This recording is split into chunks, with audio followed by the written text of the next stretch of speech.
once a copy, small copy of like pseudo copy of Leonardo. It's never existed, never copied. Just try to invent using the composition of remaining like drawings of Rubens, famous drawing of Rubens actually didn't see the painting itself. He just corrected the badly made drawing of somebody who drew it from the original.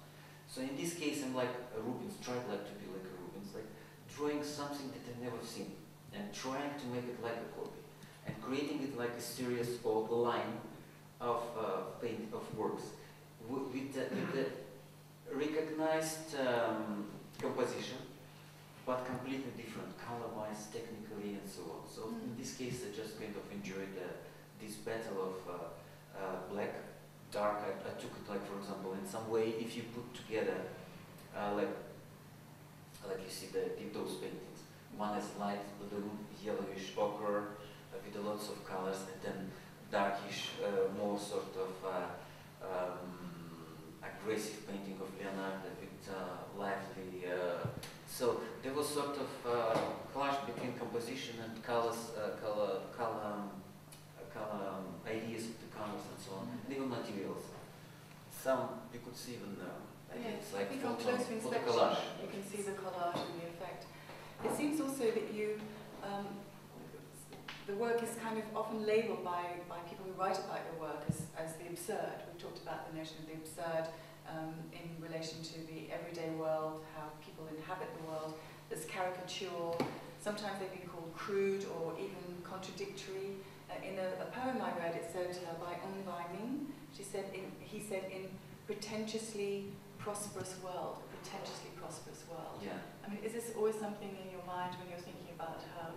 Because obviously we're not dealing with political correctness in any way in a lot of your works. I'm just thinking, what is this world for you today? No, I try to be careful with those kind of issues, like politically correct and so on. In case there were so many things allowed in visual art, so I don't think I break some, making some scandals and breaking some rules and regulations that destroy the concept of visual art. So I'm actually more soft than most of contemporary artists in approach. The thing is that I like the subject of absurd as the mirror reflection of something that we can't actually see. So in some way, some philosophers I came across from very young experimentation with paintings and in art.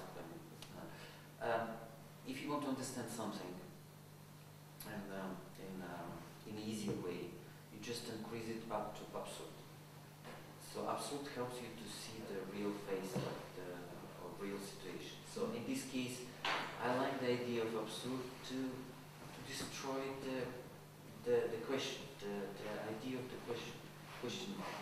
So I help people to see the reality, help people understand that there is no subject to talk about, or the other way, there is a much bigger subject to talk about that you just seen. So, and the top layer of understanding is not the right one, correct one. So it has to be maybe more complicated. Or at the same time, very complicated matter could be very easily simplified. So in this case, I think absurdity is the instrument. And, and I try to use it. Even I'm different with the way of the material or the way putting the subject ideas and so on. But I think technically, but I think like a concept, it goes into the same style. It's crazy, absurd probably. I think that's true though, the layering that we have, like the present, the reality and the imaginary. I mean, if you think about the imaginary of the past, if Sir Walter Raleigh, for example, told people that one day they would be rolling up tobacco and having it in their mouth and lighting the end of it and it would light up like a mobile phone. It's just the absurdity of the world. We never imagined people would be smoking, and now here we are trying to ban it everywhere. You know, and now you have to be in a cave somewhere and hide away because nobody wants you to do it. It's that kind of absurdity to me, the everyday world that we find ourselves in. Yes, definitely. Even before, like very few decades ago, we took all technological gadgets, new gadgets, like the things we at least understand how it works. Now we take it like miracle. So this thing is actually you can talk. You don't have to connect to anything. And most of us doesn't know how it works. We just take it for granted. So it's all the miracle. So, but in this case, yes, even this you could play around with. But well, maybe I could ask before I finish and ask other Okay, people. sorry. No, just for me. Is why does painting matter still for you in all of this technological advancement? I mean, I know you have a video, but why do you still want to paint? Get up in the mornings, 15 hours in your studio. Why? I love it. No, first of all, the oil and canvas is just unbelievable. The best thing, of course, I like to come back home after day work, but in the morning to go to the studio, smell the mixture of turpentine, linen, and oil pigments mixed with different oils. It's just unbelievable. So it's like specific aromas that makes you feel at home and liking to work. And of course, the way the paint goes against canvas and so on. I don't know who probably was born with this, or I like to do it. Even nobody likes oil on canvas or paintings itself. It would be probably absurd to do it because you can use Adobe Photoshop and imitate paintings and then print it out. Yes, actually I can do it as well, but for me it's so boring. I do it on some purpose. If there is a necessity of project-wise and so on. But still, I'm back to canvas and I like to do it. I like to spend time. Okay, well back to you, the audience, because some of you had a look around and were suggesting some art historical references. What if you don't get them? Does that matter? Would anyone like to comment now?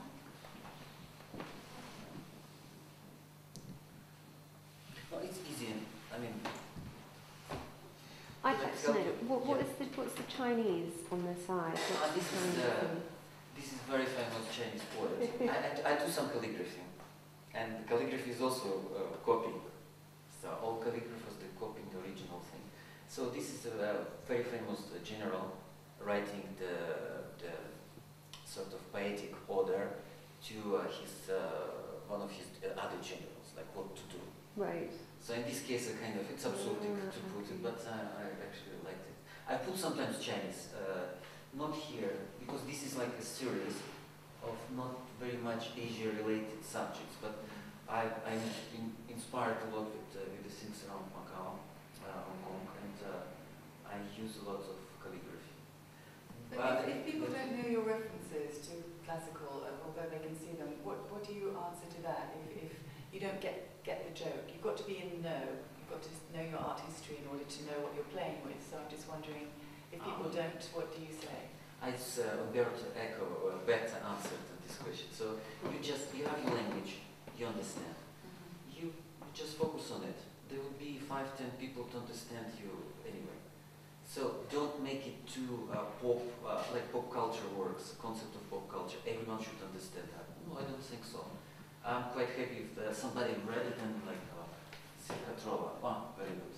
I know the guy, because the thing is that everything you do, even the writers, musician, a music producer, painters, you could actually read their backgrounds from the painting. We try to see the money sign. For example, artist does it for money. I'm trying to erase it completely. So whenever he goes, it's like a perfect pitch. Perfect pitch. When you see the money sign on the painting, it hurts my eyes. So it's difficult to see the paintings of this copy artist in Zhuhai. I'm very sensitive to it. I tried once to one series. It was successful, but I stopped it because I cannot stand this feeling. I tried to paint over copies. Yes. So for example, I commissioned some copies, they do, and I paint over it. It was successful, I exhibited and so on. But also you've got so much competition these days with imagery, moving imagery, everything we're bombarded literally. So how long would you say, for example, is the average time, I'm asking, somebody spends looking at a painting? Oh, painting is better. Yes, but how long do you think the average person? I'm saying definitely, there are layers, I told you about. So yes. You see like, especially this one, you see it like a carpet. Bright things, like composition of moving shapes, you need 3 seconds. 3 seconds to decide, should I come close to it? So there is another layer, you come closer to it. And then there is another layer, you start to read things, or you start to see details. Well, exactly, Or in next time you come and you see something else. We spent last year, but of course we travel a lot, we see lots of art and so on. The worst one is video, definitely. People have no time. No one, I know even video makers, they never spend time to see whole video. So you know Marina Abramovich, what she does is she stands at the door of her video room and she says, if you come in here, you have to stay. Until and watch it. 45 minutes, 1 hour, 7 hours, you've got to commit. Yeah. And that's the thing with painting, we don't commit. We have this other thing going on in our head, and yet I totally agree, the layers come out gradually. But all I'm suggesting is that if you have the background, if you have the knowledge, surely the knowledge, that you can actually get more from the painting. That's all I'm feeling myself, and I don't know whether you feel cheated if you don't make the reference, or does it matter? That's what I'm asking. I mean, for example, I just want to show, because I took some images of the originals just to give you an idea, because this is what I had to study, and I had to study all, we've gone on too quickly. I had to know who was everybody in this work. Who was everybody? Plato, Aristotle, you know. And somebody asked, Renzo, you asked, is the artist present? Is the artist present? no, I was thinking to put, no, because this and here is Raphael, as we know. there is He's Raphael. here. First So of all, I don't want to put myself like Raphael, so there is no artist. There is no artist. But I put Napoleon for, and I put Wittgenstein for my son, because he studies philosophy and he said, Father, there is no Wittgenstein.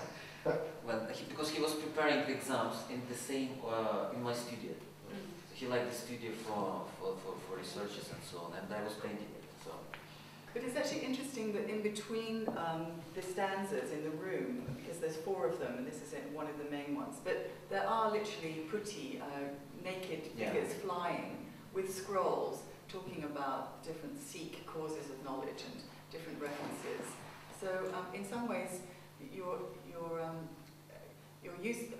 play on gender and issues of sexual identity, I mean, that's often something that can cause, you know, quite a difficult. But you say your play on men and women are equally absurd. Is that correct? No, in this case, yes, you have beauty in it and ugliness at the same time. So in this case, I try to place everything and balance it. So in some way, no, I pay a lot of respect on human presentation. It's a body. I think the most beautiful thing is the human body. And the things we actually studied in academia for so many years, it's anatomy, how to draw, how to paint, to do the portraits, and so on and so on. Of course, with contemporary developments, there are things that naturally look like unnecessary, like portraits. Why bother to canvas, portrait on a canvas, then you just do photos. So artists start to do less portraits, because it's very difficult. Or why bother to make a complete nude, because you have to study anatomy, it's a very complicated subject and so on. So they use photo to sort of copy. So and also this the idea of glossy magazines brings you a lot of things like fashion designers and so on. That bombards everywhere, every day, usually the human being. So they don't have time to appreciate actually the forms of we were talking about Rubens, a woman of Rubens. And of course, they are in our contemporary way. It's not very beautiful, but and yet Rubens can copy. He disappeared. Thank you. He does copy. Yeah, Rubens does copy as well. And then this is the one. You know, when you see the compare and contrast, that's a very art historical thing we had to do. You know, Matisse, but here, Konstantin and Michelangelo. So it's just to kind of wrap up with that. Anyone else would like to comment on? I wanted to ask more about your process when when you start. I mean, you work in serious tension through that. You think about, so you have a very. Do you think a lot about what you want to do before you do it? And when you do a painting, and you have so many layers again, and those layers they pop up while you're doing the painting, like with Wittgenstein because your son tells you that, or there is a lot that gets you think about it before you start the painting, and then you say that's really what I want to do. So how much of it is spontaneous, or during the process of making the painting? painting, and much of it comes before through research, etc. And also, I think you said that, I mean, some of the paintings you work for a very long time, and do you ever regret letting the painting go out of the studio? Do you find it difficult? Yes, very good questions. There are 3 questions. And yeah, I'm sorry. No, but it's great. It's the best way to put everything in one. Okay, I tried to put 3 answers in the same answer. Yeah. Right. Of course, long time. So idea comes like like a bite of insect, and then it stays up in your mind, growing with. No, I should do it like this. No, somebody else did it already. I don't want to do it, and so it comes up to the point what you want to do. And when it's increased in size, so you have no way. You wake up in the morning or whatever. You do the sketches and so on. And once you put the canvas on or whatever else you use technically, you put in everything on the canvas. But at the same time, at the beginning of the sketch, the first sketch, has nothing to do with the end. Because during the process, you always change it, adjust it. Even, for example, in Rooms series, the one painting is on the top right. The first, I started the room because it was so feminine, like boudoir. So I like it, the way it's those. I even forced myself to do it, and I didn't know that at the end I would put kickboxer. So the kickboxer was kind of final touch onto the painting. To balance the femininity of the... Yes, to kind of extreme of it. It's boudoir with the kickboxer. What he's doing there and what is this boudoir and so on. What the third one was about? About whether you find it difficult to let go. To let go of paintings. Of course, this is the thing. There is always difference between any other professions and art. So, first of all, it's kind of sale concept. Like, artist is not selling, he is letting people buy. Because artists actually paint for himself. And as I told you already, the money and how much it costs, it's so much secondary and after must be. So in this case, sometimes I'm teaching. So and I'm always disappointed with the students that goes on into the searching the formula of success. But it's a numbered formula of success. How to become rich and famous, especially in China now, it's so unbearably obvious. People flooding the academies because of example of the curious lives of the artists. No, artist is, of course, artists should be respected. This respect brought to art since probably Impressionists. But, because before then it was big, like for example, Immortal in France. It was academist in London. It's a big from the corrupted organizations that control their influences, they control their state and so on. They were respected the same way as the lawyers and so on. That's a good side of artists.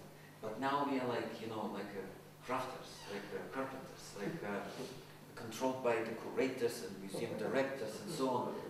We don't like you anymore, you're a great artist or you're a bad artist. So in this case we came to the being of beggars. So this is another side of big circle though, because didn't artists start out as carpenters and craftspeople yes, and they moved through? So. Well, even Picasso said I'm just a carpenter. I'm not anything great. But in a way there are two sides of the same thing. So in this case, when you leave the painting, when you finish the painting when you wow, this is, I like it is. And then in the morning you come with a fresh, was I wrong or right? Okay, I like it. So then you're happy with a final point. And then the rest is secondary, but of course you worry about, there was one teacher of mine said like, how painting should be priced, and he was answered in a very clever way. How much would be equivalent of letting work go? So because sometimes, there were ridiculous sort of measuring, like my inch cost 100 pounds, so, and the photos cost like this, the small paintings cost like this, so it's a strange way to look for that. But in fact, just ask artists. But in some respects, Charles Harrison once said, do it for the money, you have to do it for the money. You have to earn a living. You can't just say it's No, I secondary. probably disagree with this. So of course, there is always plan A, plan B, plan C. I have to survive. Survival of the species, you know. We have to work. So plan C is I'm going to teach art. Plan D, probably I have to go, and this is suicidal. I had even nightmares about it. That I have to go sit in front of the Louvre and do portraits of the other people. Like tourists. Is that your nightmare? Nightmare. Because I did, and they do well. I know some artists who do the portraits in front of Louvre, and they just prosper. They have a nice car to drive and so on. Plan C, I have to actually give up my concept of what I think art is, and do what institutional arts concept is about art itself. But in this case, I'm quite happy that I'm in plan A. So it works for me that sometimes people, supporting, they understand what I'm doing and they're supporting my ideas and actually let me pay my bills and let my son study and you know so. But anyway, I'm surviving. I don't have to rush after money and I think I'm blessed. Great. Well, I think that's a perfect way to end. We're all blessed. Plan A. We're all blessed. Plan A. We're all blessed because we have you here. Yes. Oh no, thank you. So don't exaggerate. Well, please come and chat a little bit more. I think really that's been a nice roundup of the whole. There's lots of other things we could talk about, but I think for now let's give them a nice introduction. And Anyway, thank you for very coming. much.